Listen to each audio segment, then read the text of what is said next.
আসসালামু আলাইকুম ওরহমতুল্লাহ। সম্মানিত মা বোনেরা, আপনারা রাতে ঘুমানোর পূর্বে চুপি চুপি এই 5টি ইস্তেগফার পাঠ করুন। ইনশাআল্লাহ আল্লাহ পাক রব্বুল আলামিন আপনাদের জীবনের সকল গুনাহ মাফ করে দিবেন। আপনাদের সকল বিপদ-আপদ, বালা মুসিবত, দুঃখ কষ্ট, দুশ্চিন্তা ও দারিদ্রতা দূর করে দিবেন এবং আল্লাহ পাক রব্বুল আলামিন আপনাদেরকে মৃত্যুর পর সরাসরি জান্নাতে প্রবেশ করাবেন। সুবহানাল্লাহ। সম্মানিত মা বোনেরা, নারীরা কোন 5টি ইস্তেগফার পাঠ করিলে আল্লাহ তাআলা আপনাদেরকে এই সকল পুরস্কারগুলি দান করবেন, সেই 5টি ইস্তেগফার সম্পর্কে জানতে চাইলে এবং কোন সময়ে সেই 5টি ইস্তেগফার পাঠ করতে হবে সেই সম্পর্কে জানতে চাইলে ভিডিওটি স্কিপ না করে সম্পূর্ণ ভিডিওটি দেখতে থাকুন। আর ভিডিওটি ভালো লাগলে লাইক, কমেন্ট, শেয়ার করে চ্যানেলটি সাবস্ক্রাইব করে আমাদের পাশে থাকুন। সম্মানিত ভিউয়ার্স, রাসূল সাল্লাল্লাহু আলাইহি ওয়াসাল্লাম বলেন, আল্লাহ তাআলা ওই ব্যক্তির চেহারা উজ্জ্বল করে দেন যে ব্যক্তি আমার কোনো হাদিস শুনেছে অতঃপর তা অন্যের কাছে পৌঁছে দিয়েছে। সুবহানাল্লাহ। সুনানে আবু দাউদ হাদিস নং 515। সম্মানিত ভিউয়ার্স, আপনারাও যদি ভিডিওটি শুনে উপকৃত হয়ে ভিডিওটি শেয়ার করে দেন তাহলে ইনশাআল্লাহ আপনারাও এই হাদিসের ফজিলত অর্জন করতে পারবেন। সম্মানিত ভিউয়ার্স, ইস্তেগফার পাঠ করার প্রতি গুরুত্ব দিয়ে মহান আল্লাহ তাআলা পবিত্র কোরআনের মধ্যে বলেন, ইল্লা মান তাবা ওয়া আমানা ওয়া আমিলা আমালান সালিহা ফাউলাইকা ইউবাদদিলুল্লাহু সাইয়্যাতিহিম হাসানাত ওয়া কানাল্লাহু গফুরার রহিমা। অর্থ, তবে যে ব্যক্তি তওবা করে, ঈমান আনে এবং সৎকর্ম করে, পরিণামে আল্লাহ তাআলা তার পাপগুলোকে নেকি দ্বারা পরিবর্তন করে দেন। সুবহানাল্লাহ। আল্লাহ তাআলা অতি ক্ষমাশীল ও পরম দয়ালু। সূরা ফুরকান আয়াত নং 70। অর্থাৎ যে ব্যক্তি গুনাহ করার পর আল্লাহর ভয়ে, আল্লাহর আযাবের ভয়ে আল্লাহ তাআলার নিকট তাওবা ইস্তেগফার করবে, ক্ষমা প্রার্থনা করবে, আল্লাহ তাআলা তার জীবনের সকল গুনাহ ক্ষমা করে দিবেন এবং তার গুনাহগুলিকে নেকি দ্বারা পরিবর্তন করে দিবেন। সুবহানাল্লাহ। সম্মানিত ভিউয়ার্স, হযরত আলী রাদিয়াল্লাহু তাআলা আনহুকে এক ব্যক্তি জিজ্ঞাসা করেছিল এমন একজন ব্যক্তি সম্পর্কে যে ব্যক্তি গুনাহ করত, তারপর সে তাওবা করত, সে পুনরায় আবার গুনাহ করে ফেলত, তারপর আবার তাওবা করত। এভাবে সে বারবার গুনাহের কাজে মশগুল হয়ে যেত এবং বারবার তাওবা ইস্তেগফার করত। এরূপ করতে থাকা ব্যক্তির কি অবস্থা হবে? হযরত আলী রাদিয়াল্লাহু তাআলা আনহু বললেন, তার কর্তব্য হলো সর্বদা তাওবা ইস্তেগফারে অব্যাহত থাকা। কারণ সর্বদা তাওবা ইস্তেগফার পাঠ করতে থাকলে শয়তান গুনাহ করাতে ব্যর্থ হয়ে যায়। ফলে শয়তান বলতে থাকে, এই ব্যক্তিকে সর্বদা গুনাহের কাজে মশগুল রাখতে আমি অক্ষম, সুতরাং ধীরে ধীরে ওই ব্যক্তি গুনাহের কাজ থেকে দূরে সরে যায়। সুবহানাল্লাহ, আল্লাহু আকবার। সম্মানিত ভিউয়ার্স, গুনাহ করার পর তওবা করা একজন প্রকৃত মুমিনের গুণ। মানুষের মাঝে গুনাহ করার পর তওবা করার এবং আপন রবের কাছে ফিরে যাওয়ার ক্ষমতা আছে বলেই আল্লাহ তাআলা মানুষ জাতিকে সৃষ্টি করেছেন। এক হাদিসে রাসূল সাল্লাল্লাহু আলাইহি ওয়াসাল্লাম বলেন, সেই মহান সত্তার কসম যার হাতে আমার প্রাণ, যদি তোমরা গুনাহ না করতে তাহলে আল্লাহ তাআলা তোমাদেরকে ধ্বংস করে দিয়ে তোমাদের পরিবর্তে এমন এক জাতি দুনিয়াতে পাঠাতো যারা গুনাহ করত এবং আল্লাহ তাআলার নিকট তাওবা ইস্তেগফারও করত, আর আল্লাহ তাআলা তাদেরকে ক্ষমাও করে দিতেন। সুবহানাল্লাহ, আল্লাহু আকবার। মুসলিম শরীফ হাদিস নং 2748। সম্মানিত ভিউয়ার্স, এই সকল হাদিস দ্বারা বোঝা গেল বান্দার দ্বারা গুনাহ হবে এটা স্বাভাবিক। তবে শয়তানের ধোকায় পড়ে, শয়তানের কুমন্ত্রণায় পড়ে গুনাহ করার পর যে সমস্ত বান্দাবান্দিরা আল্লাহর ভয়ে, আল্লাহর আযাবের ভয়ে আল্লাহ তাআলার নিকট তাওবা ইস্তেগফার করে, ক্ষমা প্রার্থনা করে, আল্লাহ তাআলা তাদেরকে অনেক পছন্দ করেন, অনেক ভালোবাসেন।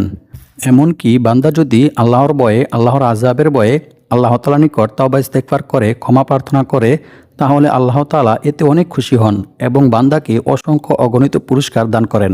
সুবহানাল্লাহ। রাসূল সাল্লাল্লাহু আলাইহি ওয়াসাল্লাম বলেন, মরুভূমিতে হারিয়ে যাওয়া ওট খুঁজে পেয়ে ওটের মালিক যতটা খুশি হয়, যখন কোনো গুনাহগার বান্দা আল্লাহ তাআলার নিকট তাওবা ইস্তেগফার করে, ক্ষমা প্রার্থনা করে, তখন আল্লাহ তাআলা এর চাইতে বেশি খুশি হন। সুবহানাল্লাহ, আল্লাহু আকবার। অন্য এক হাদিসে বলা হয়েছে, রাসূল সাল্লাল্লাহু আলাইহি ওয়াসাল্লাম বলেন, যে ব্যক্তি বেশি বেশি তাওবা ইস্তেগফার পাঠ করবে আল্লাহ তাআলা তাকে গায়বীভাবে তার রিজিকের ব্যবস্থা করে দিবেন। সুবহানাল্লাহ, আল্লাহু আকবার।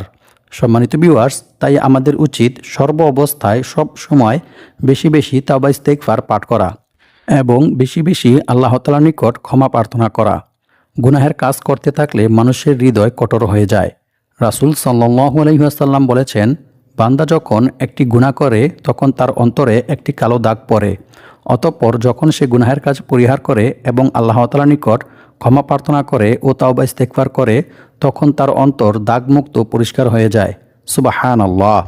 তিরমিজি শরীফ হাদিস নং 3334। অন্য এক হাদিসে বলা হয়েছে, রাসূল সাল্লাল্লাহু আলাইহি ওয়াসাল্লাম বলেন, নিশ্চয়ই আল্লাহ তাআলা বান্দার তওবা কবুলের জন্য পশ্চিম দিকে একটি দরজা খুলে রেখেছেন, যার প্রশস্ততা হচ্ছে 70 বছরের পথ। সূর্য পশ্চিম দিকে উদয় না হওয়া পর্যন্ত, অর্থাৎ কিয়ামত পর্যন্ত এ দরজা বন্ধ করা হবে না। সুবহানাল্লাহ, আল্লাহু আকবার। তিরমিজি শরীফ হাদিস নং 3536। অর্থাৎ বান্দাবান্দি যখনই আল্লাহ তাআলার নিকট তাওবা ইস্তেগফার করবে, ক্ষমা প্রার্থনা করবে, আল্লাহ তাআলা সাথে সাথে বান্দাবান্দিদেরকে ক্ষমা করে দিবেন। সুবহানাল্লাহ। সম্মানিত ভিউয়ার্স, পূর্বের নবীদের উম্মতরা যদি তাওবা ইস্তেগফার করতে চাইতো, ক্ষমা প্রার্থনা করতে চাইতো, তাহলে তাদেরকে একটি নির্দিষ্ট স্থানে অথবা একটি নির্দিষ্ট সময় পর্যন্ত অপেক্ষা করতে হতো। কিন্তু আমরা শেষ নবীর উম্মত হিসেবে আল্লাহ তাআলা আমাদেরকে এরকম সম্মান মর্যাদা দিয়েছেন যে আমরা যখনই আল্লাহ তাআলার নিকট তাওবা ইস্তেগফার করব, যে স্থানে বসেই আল্লাহ তাআলার নিকট তাওবা ইস্তেগফার করব, আল্লাহ তাআলা আমাদেরকে সাথে সাথে ক্ষমা করে দিবেন। সুবহানাল্লাহ। তবে তাওবা ইস্তেগফার করার, আল্লাহ তাআলার নিকট ক্ষমা প্রার্থনা করার কিছু নির্দিষ্ট সময় ও দোয়া রয়েছে। সেই সময় অথবা সেই দোয়াগুলির মাধ্যমে যদি আল্লাহ তাআলার নিকট তাওবা ইস্তেগফার করা হয়, ক্ষমা প্রার্থনা করা হয়, তাহলে আল্লাহ তাআলা সাথে সাথে বান্দাকে ক্ষমা করে দেন এবং বান্দাকে আল্লাহ তাআলা অসংখ্য অগণিত পুরস্কার দান করেন। সুবহানাল্লাহ। অন্য এক হাদিসে বলা হয়েছে, রাসূল সাল্লাল্লাহু আলাইহি ওয়াসাল্লাম বলেন, অবশ্যই শয়তান আদম সন্তানের শিরা উপশিরায় বিচরণ করে, এভাবে সে মানুষকে ধোঁকা দিতে থাকে। বুখারী শরীফ হাদিস নং 1288। অর্থাৎ শয়তান মানুষের শিরা উপশিরায় রগে রগে প্রবেশ করে মানুষকে ধোঁকা দিতে থাকে, ওয়াসওয়াসা দিতে থাকে। কারণ ইবলিস শয়তান যেহেতু মানুষের কারণেই শয়তান হয়েছিল, ইবলিস হয়েছিল, তাই সে আল্লাহ তাআলাকে বললেন, যেহেতু আপনি আমাকে এই আদম সন্তানের কারণে পথভ্রষ্ট করেছেন, হালাক করেছেন, সে কারণে অবশ্যই আমি তাদের জন্য আপনার সোজা পথে বসে থাকব। তারপর অবশ্যই আমি তাদের কাছে তাদের সামনের দিক থেকে, তাদের পিছন দিক থেকে, তাদের ডান দিক থেকে, তাদের বাম দিক থেকে উপস্থিত হব। এভাবে সর্ব অবস্থায় সর্বদিক থেকে আমি তাদেরকে ধোঁকা দিতে থাকব, ওয়াসওয়াসা দিতে থাকব, আর আপনি তাদের অধিকাংশকেই কৃতজ্ঞ পাবেন না। নাউযুবিল্লাহি মিন যালিক। সূরা আরাফ আয়াত নং 14 থেকে 17। অর্থাৎ শয়তান ওই সময়ই আল্লাহ তাআলাকে চ্যালেঞ্জ করেছিল, সে মানুষকে ধোঁকা দিয়ে গোমরা করে জাহান্নামে নিয়ে যাবে। নাউযুবিল্লাহি মিন যালিক। তাই আল্লাহ তাআলার নিকট যে সমস্ত বান্দাবান্দিরা গুনাহ করার পর তাওবা ইস্তেগফার করে, ক্ষমা প্রার্থনা করে, আল্লাহ তাআলা তাদের উপর অনেক খুশি হন। সম্মানিত ভিউয়ার্স, কোনো বান্দাবান্দি যখন গুনাহ করে তখন শয়তান অনেক খুশি হয়, আর গুনাহ করার পর যখন কোনো বান্দাবান্দি আল্লাহ তাআলার নিকট তাওবা ইস্তেগফার করে, ক্ষমা প্রার্থনা করে, তখন আল্লাহ তাআলা অনেক বেশি খুশি হন। তাই আমাদের উচিত আল্লাহ তাআলাকে খুশি করার জন্য সব সময় সর্ব অবস্থায় বেশি বেশি তাওবা ইস্তেগফার পাঠ করতে থাকা। অন্য এক হাদিসে বলা হয়েছে, রাসূল সাল্লাল্লাহু আলাইহি ওয়াসাল্লাম বলেছেন, আল্লাহর শপথ, আমি যা জানি তোমরা যদি তা জানতে, তাহলে তোমরা খুব কম পরিমাণে হাসতে এবং অধিক পরিমাণে কান্না করতে, আর বিছানায় স্ত্রীদেরকে উপভোগ করতে না, বাড়িঘর ছেড়ে পথে প্রান্তে বেরিয়ে পড়তে, আর চিৎকার করে কান্না করতে, আর আল্লাহ তাআলার নিকট দোয়া করতে, হায় আমি যদি মানুষ না হয়ে একটি গাছ হতাম এবং তা কেটে ফেলা হতো, তাহলে কতই না ভালো হতো। এভাবে আফসোস করতে আর আল্লাহ তাআলার নিকট দোয়া করতে। সুনান ইবনে মাজাহ হাদিস নং 4190। সম্মানিত ভিউয়ার্স, এখন আলোচনা করব বান্দা তাওবা ইস্তেগফার করিলে আল্লাহ তাআলা কি পরিমাণ খুশি হন এবং কি কি পুরস্কার দান করেন। আল্লাহ তাআলা বলেন, আর যে ব্যক্তি আল্লাহকে ভয় করবে, আল্লাহ তাআলা তার সমস্ত সমস্যা থেকে উত্তরণের পথ বের করে দিবেন, আর তাকে এমন জায়গা থেকে রিজিক দান করবেন যা সে কল্পনাও করতে পারবে না। অর্থাৎ তার ধারণার বাইরে থেকে গায়বীভাবে আল্লাহ তাআলা তার রিজিকের ব্যবস্থা করে দিবেন। সুবহানাল্লাহ। আর যে ব্যক্তি আল্লাহর উপর ভরসা করবে, তার জন্য তিনিই যথেষ্ট হবেন। নিশ্চয়ই আল্লাহ তাআলা তার সমস্ত ইচ্ছা পূরণ করবেনই। সুবহানাল্লাহ, আল্লাহু আকবার। সূরা তালাক আয়াত নং 2 থেকে 3। সম্মানিত ভিউয়ার্স, আল্লাহ তাআলাকে ভয় করার সর্বোত্তম মাধ্যম হচ্ছে তাওবা ইস্তেগফার করা, ক্ষমা প্রার্থনা করা। বান্দার দ্বারা ইচ্ছায় কিংবা অনিচ্ছায় কোনো গুনাহ সংগঠিত হয়ে গেলে বান্দা যদি আল্লাহর ভয়ে, আল্লাহর আযাবের ভয়ে আল্লাহ তাআলার নিকট তাওবা ইস্তেগফার করে, ক্ষমা প্রার্থনা করে, তাহলে আল্লাহ তাআলা অনেক খুশি হন। এবং বান্দাকে অসংখ্য অগণিত পুরস্কার দান করেন। সম্মানিত ভিউয়ার্স, অনেক বড় একটি গুনাহগার ব্যক্তি আল্লাহ তাআলাকে একটু ভয় করার কারণে আল্লাহ তাআলা তার মৃত্যুর পরেও তাকে ক্ষমা করে দিয়েছিলেন। এরকমই একটি বিস্ময়কর ঘটনা বুখারী শরীফের মধ্যে বর্ণিত হয়েছে। রাসূল সাল্লাল্লাহু আলাইহি ওয়াসাল্লাম বলেন, এক ব্যক্তি জীবনে কোনো ভালো কাজ করেনি, সারাটি জীবন শুধু গুনাহের কাজ করেছে। কিন্তু মৃত্যুর পূর্বে সে তার সন্তানদেরকে বললেন, যখন আমি মারা যাব তখন তোমরা আমার শরীরটাকে পুড়িয়ে ফেলবে। এরপর আমার শরীরের পোড়া ছাইগুলির অর্ধেক অংশ ছালি জমিনে ছড়িয়ে ছিটিয়ে দিবে, আর বাকি অর্ধেক অংশ ছালি সাগরে ছড়িয়ে ছিটিয়ে দিবে। কারণ আমি জীবনে কোনো ভালো কাজ করিনি, সারাটি জীবন শুধু গুনাহের কাজ করেছি। যদি আল্লাহ তাআলা আমাকে পেয়ে যান তাহলে এমন শাস্তি দিবেন যে শাস্তি তিনি আর পৃথিবীর কাউকে দেননি। এরপর তিনি তার সন্তানদেরকে বললেন, আল্লাহ তাআলা যাতে আমাকে না পায় তাই তোমরা আমার শরীরটাকে পুড়িয়ে ফেলবে। অতঃপর ওই লোকের মৃত্যুর পর তার কথা মতোই তার সন্তানেরা তার শরীরটাকে পুড়িয়ে ফেললেন। অতঃপর তার শরীরের পোড়া ছাইগুলির অর্ধেক অংশ ছালি জমিনে ছড়িয়ে ছিটিয়ে দিলেন, আর বাকি অর্ধেক অংশ ছালি সাগরে ছড়িয়ে ছিটিয়ে দিলেন। এরপর আল্লাহ পাক রব্বুল আলামিন সাগরকে হুকুম দিলেন, হে সাগর, তোমার মধ্যে আমার বান্দার যতটুকু অংশ আছে তা তুমি একত্রিত করো। সাগর আল্লাহর হুকুম মতো তাই করলেন। অতঃপর আল্লাহ পাক রব্বুল আলামিন জমিনকে হুকুম দিলেন, হে জমিন, তোমার মধ্যে আমার বান্দার যতটুকু অংশ আছে তা তুমি একত্রিত করো। জমিনও আল্লাহর হুকুম মতো তাই করলেন। অতঃপর আল্লাহ পাক রব্বুল আলামিন ওই ব্যক্তিকে জিজ্ঞেস করলেন, হে আমার বান্দা, কেন তুমি এরূপ করেছো?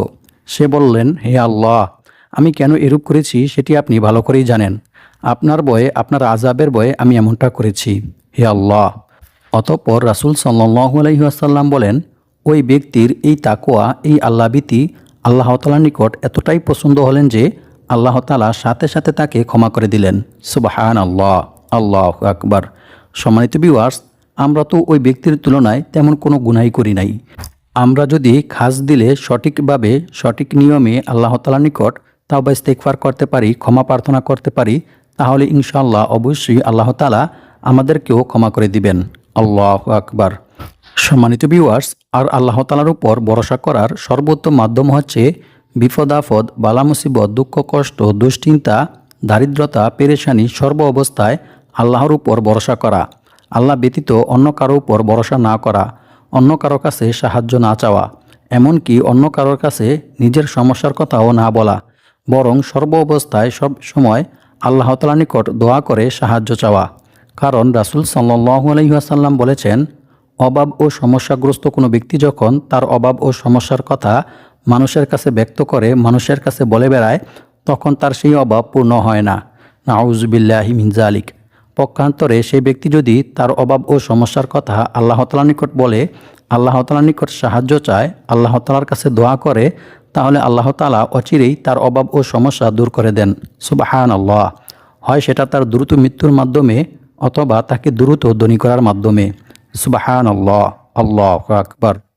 সম্মানিত ভিউয়ার্স, ভয়াবহ বিপদ কিংবা প্রাকৃতিক দুর্যোগ দিয়ে মহান আল্লাহ তাআলা মাঝে মাঝে বান্দাকে পাপের শাস্তি দেন।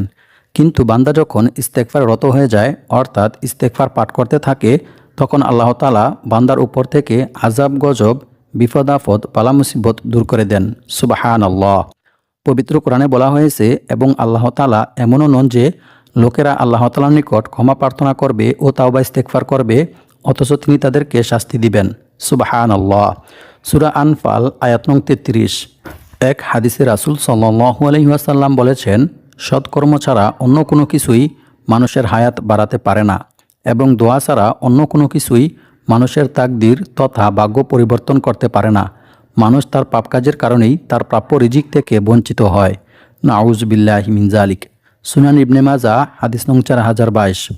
সুতরাং কোনো ব্যক্তি যদি গুনাহের কাজ করে তখন আল্লাহ তাআলা তার সুখ, শান্তি, মান সম্মান, ইজ্জত, মর্যাদা, তার রিজিক ছিনিয়ে নেয়। নাউযুবিল্লাহি মিন যালিক।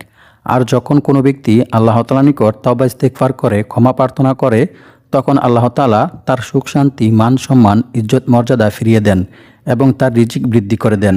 সুবহানাল্লাহ, আল্লাহু আকবার। সম্মানিত ভিউয়ার্স, আবু মুসা রাদিয়াল্লাহু তাআলা আনহু বলেন, আমাদের সুরক্ষা দানকারী দুটি জিনিস ছিল, তার মধ্য থেকে একটি জিনিস চিরদিনের জন্য হারিয়ে গেছে, আর সেটি হলো আমাদের মাঝে রাসূল সাল্লাল্লাহু আলাইহি ওয়াসাল্লামের উপস্থিতি। আর দ্বিতীয় জিনিসটি হচ্ছে ইস্তেগফার। যা এখনও আমাদের মাঝে বিদ্যমান রয়ে গেছে। যেদিন এটিও হারিয়ে যাবে, অর্থাৎ ইস্তেগফার করার মতো আর কোনো মানুষ থাকবে না, সেই দিন আমাদের জন্য ধ্বংস অনিবার্য। নাউজুবিল্লাহি মিন জালিক। সম্মানিত ভিউয়ার্স, ইস্তেগফার পাঠ করার প্রতি উৎসাহ দিয়ে রাসূল সাল্লাল্লাহু আলাইহি ওয়াসাল্লাম বলেন, হে লোক সকল, তোমরা আল্লাহ তাআলার নিকট অধিক পরিমাণে তাওবা ইস্তেগফার পাঠ করো, কারণ আমি নিজেও দৈনিক শতবার তাওবা ইস্তেগফার পাঠ করি। সুবহানাল্লাহ। অন্য হাদিসে বলা হয়েছে, আবু হুরায়রা রাদিয়াল্লাহু তাআলা আনহু থেকে বর্ণিত, তিনি বলেন, আমি রাসূল সাল্লাল্লাহু আলাইহি ওয়াসাল্লামকে বলতে শুনেছি, রাসূল সাল্লাল্লাহু আলাইহি ওয়াসাল্লাম বলেন, আল্লাহর শপথ, আমি প্রতিদিন আল্লাহ তাআলার নিকট ৭০ বারের অধিক তাওবা ইস্তেগফার পাঠ করি। সুবহানাল্লাহ, আল্লাহু আকবার। বুখারী শরীফ, হাদিস নং ৬৩০৭। সম্মানিত ভিউয়ার্স, যে নবী সাল্লাল্লাহু আলাইহি ওয়াসাল্লামের একটি সগীরা গুনাহ পর্যন্ত ছিল না, সেই নবী সাল্লাল্লাহু আলাইহি ওয়াসাল্লাম যদি দৈনিক ৭০ বার তাওবা ইস্তেগফার পাঠ করে থাকে, তাহলে আমাদের দৈনিক কতবার তাওবা ইস্তেগফার পাঠ করা উচিত? আল্লাহু আকবার। সম্মানিত ভিউয়ার্স, ইস্তেগফার পাঠ করিলে যে শুধু গুনাই মাফ হয় এমনটা নয়, বরং ইস্তেগফারের মধ্যে আল্লাহ তাআলা বান্দাবান্দির জন্য রেখেছেন অসংখ্য অগণিত পুরস্কার। রাসূল সাল্লাল্লাহু আলাইহি ওয়াসাল্লাম মূলত গুনাহ থেকে পবিত্র হওয়ার জন্য ইস্তেগফার পাঠ করতেন না, বরং আল্লাহর সাহায্য পাওয়ার জন্য, আল্লাহর পক্ষ থেকে পুরস্কার পাওয়ার জন্যই বেশি বেশি তাওবা ইস্তেগফার পাঠ করতেন। আল্লাহু আকবার। সম্মানিত ভিউয়ার্স, এখন আলোচনা করব ইস্তেগফার পাঠ করিলে আল্লাহ তাআলা আপনাকে কি কি পুরস্কার দান করবেন। ইবনু আব্বাস রাদিয়াল্লাহু তাআলা আনহু থেকে বর্ণিত, তিনি বলেন, রাসূল সাল্লাল্লাহু আলাইহি ওয়াসাল্লাম বলেছেন, যে ব্যক্তি বেশি বেশি তাওবা ইস্তেগফার পাঠ করবে, আল্লাহ তাআলা তার সমস্ত সমস্যা থেকে উত্তরণের পথ বের করে দিবেন। তার সমস্ত বিপদ আপদ, বালা মুসিবত, দুঃখ কষ্ট, দুশ্চিন্তা, দারিদ্রতা দূর করে দিবেন এবং আল্লাহ পাক রব্বুল আলামিন তাকে এমন জায়গা থেকে রিজিক দান করবেন যা সে কল্পনাও করতে পারবে না, অর্থাৎ অকল্পনীয় উৎস থেকে গায়বীভাবে আল্লাহ তাআলা তার রিজিকের ব্যবস্থা করে দিবেন। সুবহানাল্লাহ। সম্মানিত ভিউয়ার্স, এখন আমি আপনাদেরকে 5টি ইস্তেগফারের দোয়া জানিয়ে দেব এবং কোন ইস্তেগফারটি পাঠ করিলে আল্লাহ তাআলা কি পুরস্কার দান করবেন সেই সম্পর্কেও জানিয়ে দেব। ইস্তেগফার নাম্বার 1, আল্লাহুম্মা ইন্নী আউযু বিকা মিনাল কিল্লাতি ওয়াল ফাকরি ওয়ায-যিল্লাতি ওয়া আউযু বিকা আন আযলিমা আও উযলিমা। ইস্তেগফার নাম্বার 2, আস্তাগফিরুল্লাহাল আযীম আল্লাযী লা ইলাহা ইল্লা হুয়াল হাইয়ুল কাইয়্যুম ওয়া আতুবু ইলাইহি। এই ইস্তেগফারটি 3 বার পাঠ করতে হবে। ইস্তেগফার নাম্বার 3, আল্লাহুম্মা গফিরলি যামবি ওয়া ওয়াসি'লি ফি দারি ওয়া বারিকলি ফি রিজকি। ইস্তেগফার নাম্বার 4, এই ইস্তেগফারটি রাসূল সাল্লাল্লাহু আলাইহি ওয়াসাল্লাম মৃত্যুর পূর্বে অনেক বেশি বেশি পাঠ করতেন। সুবহানাল্লাহি ওয়া বিহামদিহি আস্তাগফিরুল্লাহ ওয়া আতুবু ইলাইহি। ইস্তেগফার নাম্বার 5, আল্লাহুম্মা আনতা রাব্বি লা ইলাহা ইল্লা আনতা খলাকতানি ওয়া আনা আবদুকা ওয়া আনা আলা আহদিকা ওয়া ওয়া'দিকা মাস্তাতা'তু আউযু বিকা মিন শাররি মা সানা'তু আবু'ু লাকা বিনি'মাতিকা আলাইয়া ওয়া আবু'ু বিযামবি ফাগফিরলি ফাইন্নাহু লা ইয়াগফিরুয যুনুবা ইল্লা আনতা। সম্মানিত ভিউয়ার্স, এই ইস্তেগফারটি যে ব্যক্তি সকাল সন্ধ্যায় একবার পাঠ করবে, সে ব্যক্তি ওই দিন মারা গেলে তাকে জান্নাতে প্রবেশ করানো হবে। সুবহানাল্লাহ।